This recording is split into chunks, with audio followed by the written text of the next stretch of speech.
Hi everyone. I'm going to start the Atomic Theory Part 1 packet. In terms of the calendar, you should be, when you look at this, you should be in the last few days of April.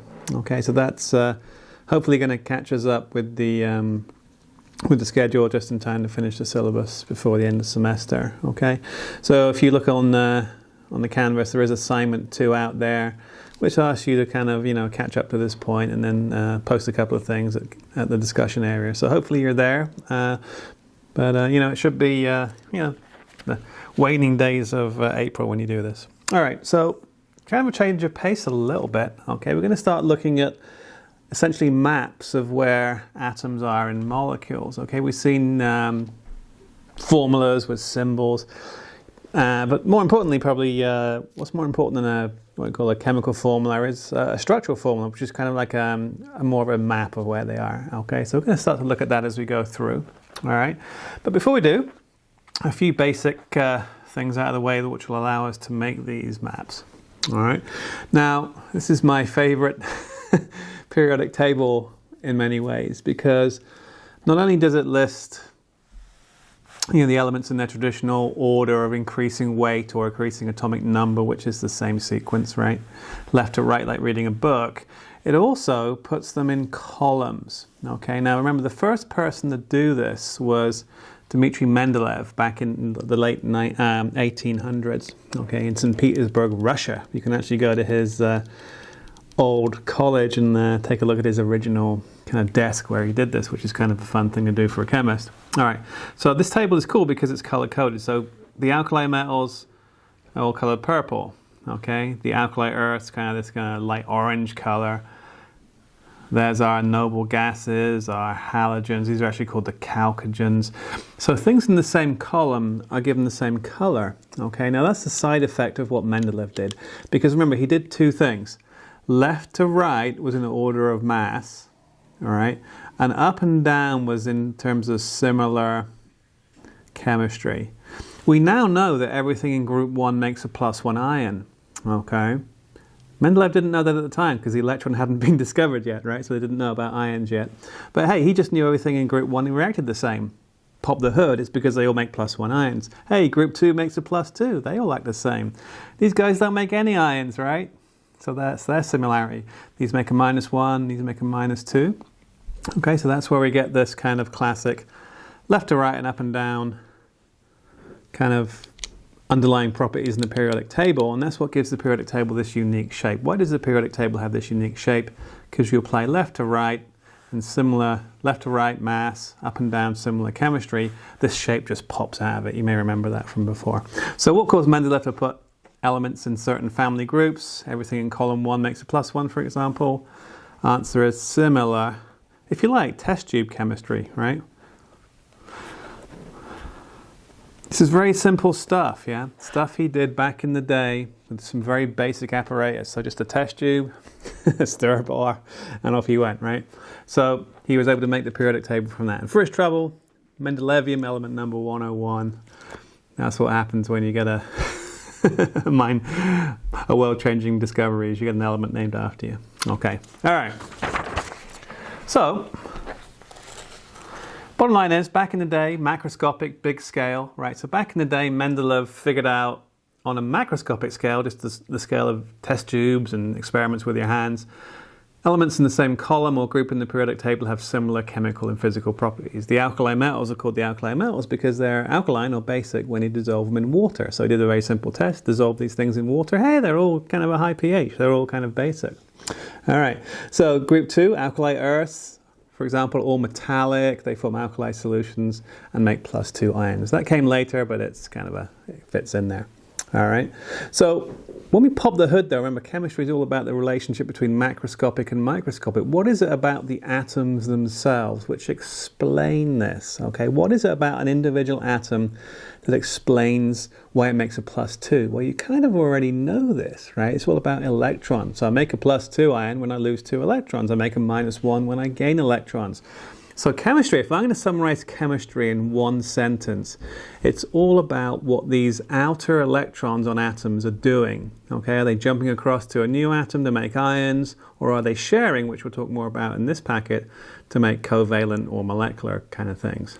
Okay, so in a nutshell, that is chemistry. So the kind of the key phrase here is those valence electrons. That's the key word I should maybe.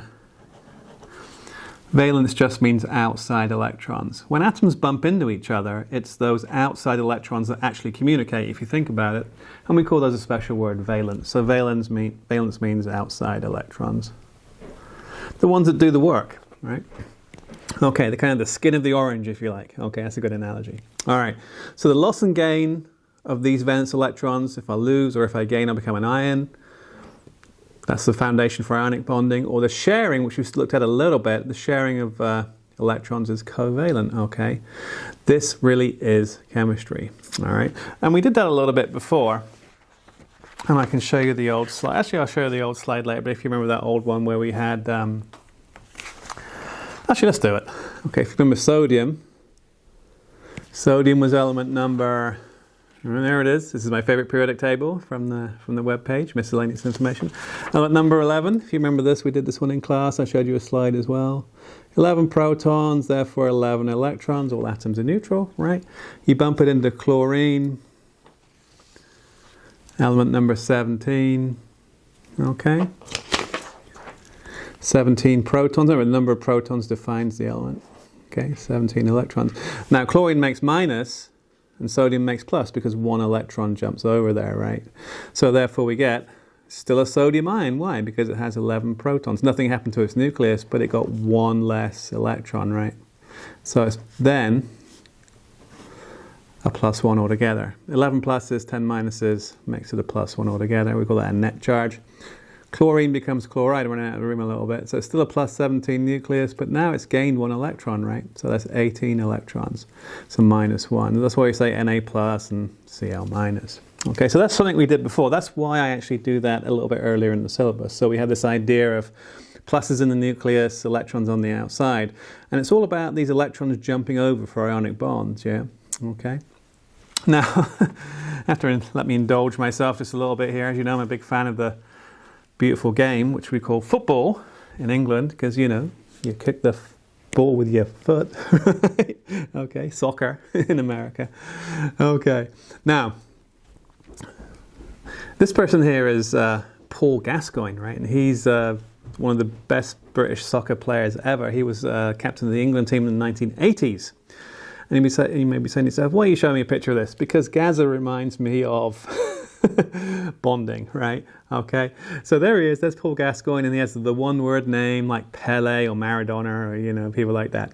So there he is, once in a generation soccer star. He's famous in the 1980s. Captain of Tottenham Hotspur, captain of England, super talented. Okay, now Paul Gascoigne, and you can look him up today on the internet. He's kind of turned into a bit of a sad character, but there he is, and. This photograph was taken outside Stringfellows nightclub in London, which is a notorious nightclub. Okay, and there he is with a gyro. Okay, and he has an England game the next day, so he's out drinking and eating fast food at 4 o'clock in the morning when he's got a game the next day. And poor old Paul Gascoigne, or Gaza, had a bit of a love affair with fast food and, and alcohol, and he got a bit slower. And he didn't play so well. And what happened? He had to drop out of the England team. He got a bit slower, didn't play so well. He had to drop out of the Tottenham team. Okay, now what happens in the US when a player isn't quite so good anymore? If they were playing for the Cubs, they keep playing for the Cubs. No, I'm joking. If they play for the Cubs or some other team, they go down to the minors, don't they? Okay. If they play NFL football, they probably go to Canada or XFL or something. In England, the Premiership sends the not-so-good players to Scotland to play Scottish soccer. Okay, so this reminds me about chemistry. Chemistry is a lot like Scottish soccer. There's Gaza. It's just a bunch of round things bumping into each other. That's my joke. Okay. All right. Now, what we're going to do, the best way to think about this is to kind of do a little map.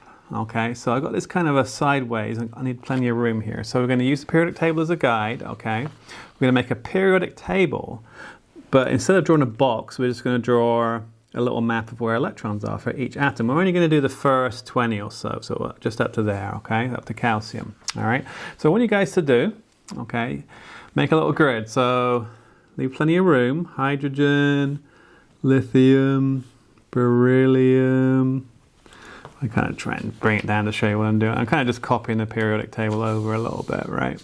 Okay, so you can use the periodic table on the side. Beryllium.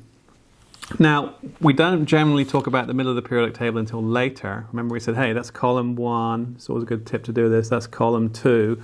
And then that was column 3, 4, 5, 6, 7, and 8. Okay, so we don't talk about the middle of the periodic table. It's like it doesn't exist. 1, 2, and then 3, okay? So we kind of do that with our map down here. Boron is column 3, carbon, nitrogen, oxygen, fluorine, neon. Again, above neon is helium, okay? And then down here, a little bit more room. Give myself more room. Sodium, magnesium, aluminum, silicon, phosphorus, sulfur, chlorine, and argon. And finally, the last two. If you think about it, why is it just all the way up to calcium? Because that's where this kind of middle of the periodic table starts here. So we can only do this theory up to including calcium. All right. So there's my kind of blank grid of the periodic table there. Okay. Now what I want you guys to do is have the next page kind of sitting out there on the side. All right. So we're going to look at 7 key facts which allow us to make maps. And they're essentially maps of where electrons are in atoms. If you know where the electrons are, you kind of know what they're doing. And if you remember, hey, the behavior of those electrons is chemistry, right? So this is really, really helpful. You won't see this in the textbook, unfortunately. All right, but it's really, really, really helpful. Okay, so if you look at hydrogen, that's a nice place to start. Okay, hydrogen is the simplest element in nature. It's element number 1. That means it has 1 proton, right? Well, that means it also has 1 plus, 1 minus. 1 electron. So we draw a little, we like this idea of orbiting electrons, right?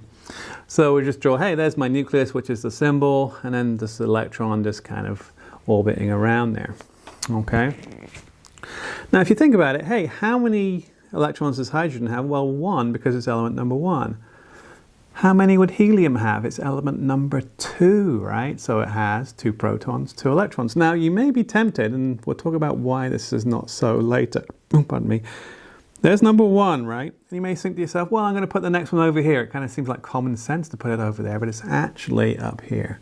And we'll talk about more why in the next packet, okay? But for now, we'll just put it there. All right. Now, first key fact, hydrogen has 1 electron, helium has 2, because every time we add an atom, we add a proton. 1 more plus, therefore 1 more minus. So if you like, key fact number 1, nice and simple. Number of electrons, that's the number of dots we're putting on our little symbol, is the same as the number of protons. Hydrogen's number 1 has 1 proton. To be electrically neutral, it needs 1 electron. Helium 2, etc. Right? And we call that the atomic number, right? So it's the same as the atomic number, which was, if you remember, Z, right? Okay, so the number of electrons, the number of dots in my map is the same as the atomic number from the periodic table. Number 1, number 2. All right. Now lithium, of course, is number 3, right? But here's the interesting thing about that. All right. Lithium actually starts on the next row in the periodic table. It starts here, yeah? What's actually going on in this atom? Wow, here's the thing. All right. Now, if you think about it, if Mendeleev just made a list, he'd just have a list 101 elements long. He'd have hydrogen, helium, lithium, beryllium. He'd just keep going, wouldn't he, right? But what he did was he pressed return on his ancient typewriter to bring this one down here. We talked about that already. He did that because they had the same chemistry, right? But remember, now we're talking about electrons. Why would they have the same chemistry? Interesting question. Now, in order to get there, we've got to think about here's a good analogy. We're going to talk about parking, right? Now think about a trip to Wrigley Field or somewhere, right? So here's Wrigley Field, right? If you want to park close to Wrigley Field. It's really difficult because there's not that many parking spaces, right? That's where the press and the players and the important people park. So there's that kind of ring of a block or so around Wrigley Field where it's impossible to park. There's not a lot of room there, right?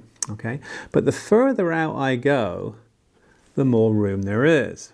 Okay, so if I just take a slice there, that area is much smaller than that area, isn't it? And that's how it works in atoms. On this inner layer here, we call it a shell, there's room for 2 electrons, right? So when I've got to helium up here, that first layer of parking is full. I've only got